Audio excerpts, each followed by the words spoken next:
Voici les 10 traits d'un homme de destinée, qui souffre aujourd'hui, mais qui bâtit l'avenir. Touche 1, vision intérieure claire malgré le chaos. Même quand tout s'effondre autour de lui, il garde les yeux fixés sur l'appel. Il voit ce que les autres ne voient pas, et avance, guidé par une lumière intérieure. Touche 2, solitude constructive. Il est seul, oui, mais pas abandonné. Sa solitude devient un sanctuaire, un lieu de transformation silencieuse. Touche 3, résilience face à l'injustice. On le critique, on l'oppresse, mais il tient bon, car il sait que la vérité finit toujours par triompher. Touche 4, foi inébranlable. Sa foi n'est pas une émotion, c'est une conviction. Même quand tout semble perdu, il croit encore. Touche 5, humilité dans la douleur. Il ne crie pas sa souffrance, il la prend. Il ne se vante pas, il se laisse façonner. 6, capacité à pardonner sans oublier. Il pardonne, non pour oublier, mais pour ne pas se détruire. Il reste vigilant, mais libre. Touche 7, discernement spirituel. Il comprend que certaines attaques sont des tests. Et que certains ennemis ne sont que des révélateurs. 8, maîtrise émotionnelle. Il ne réagit pas, il répond. Avec sagesse, avec calme, avec stratégie. Touche 9, force tranquille.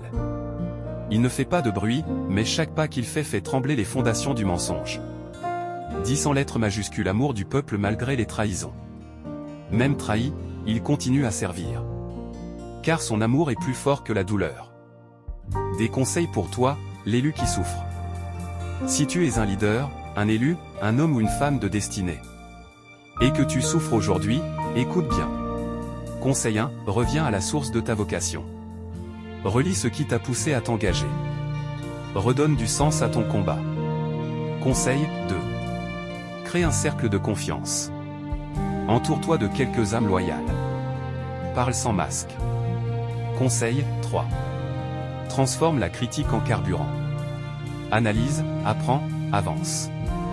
Ne te laisse pas distraire. Conseil 4. Pratique le silence stratégique. Parfois, le silence est plus puissant que 1000 mots. Conseil 5. Ancre-toi dans une discipline spirituelle.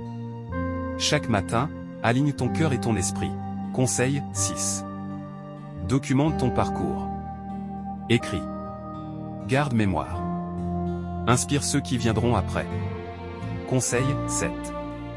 Agis avec stratégie, pas avec impulsion. Pose-toi la question, est-ce que cela sert ma destinée, ou mon ego blessé?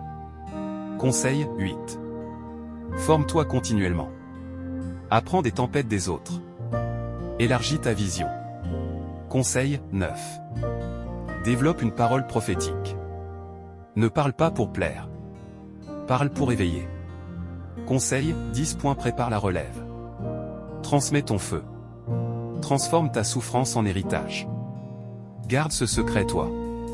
L'homme de destinée souffre, mais il ne plie pas. Il est en train de devenir ce que l'histoire attend de lui. Et toi, que fais-tu de ta douleur? Et, maintenant n'oublie pas ce principe dans les livres saints. Donne ce que tu as, à celui qui t'enseigne. Tu ne peux nous aider que de t'abonner, liker et partager. Fais-le maintenant.